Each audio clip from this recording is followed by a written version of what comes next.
छत्तीसगढ़ी गाने देखने के लिए हमारे YouTube चैनल को सब्सक्राइब करें और नए अपडेट्स जानने के लिए बेल आइकन के बटन को क्लिक करें। कैसे दिलो भाई, कैसे चुपचाप बैठी हस? ऐसो के होली में कुछ गीत गात हस कि नहीं? कबो ऐसा हो सकता है देश के मोर होली गीत नहीं आई, जरूर आई। आई हाँ। तो लेना तो भाई सुनाना। ले सुन। ये दही वाली दही वाली दही वाली वो दही वाली वो मिला द कछु तोर दही मारे के मन मोर के तन मोर मतंग हो जाए रे, होली में रंग जाए रे।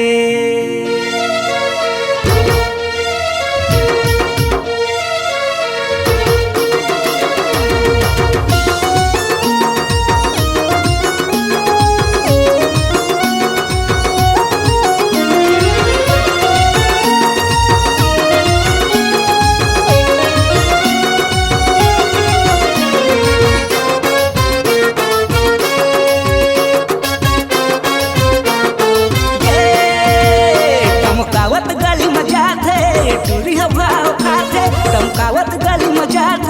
टूरी हवाओ खाते होली में देवत धोखा रे, झन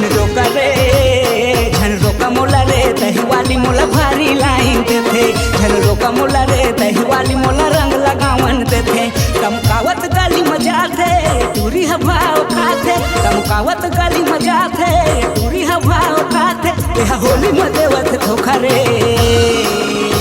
झन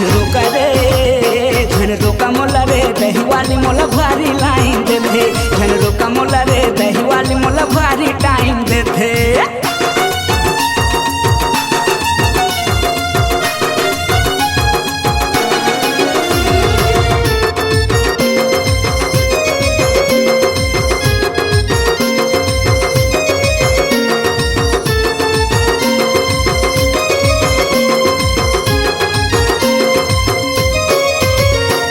रोज मोर पारा मातही ते बेचथास, नहीं दिखाओ तो लाता दिवती देखथास। हाँ रोज मोर पारा मातही ते बेचथास, नहीं दिखाओ तो लाता दिवती देखथास, दिवती देखथास, दिवती देखथास, दिवती देखथास, दिवती देखथास। झन रोका मोला रे दही वाली मोला भारी लाइन देते, झन रोका मोला रे दही वाली मोला रंग लगावन देते रे।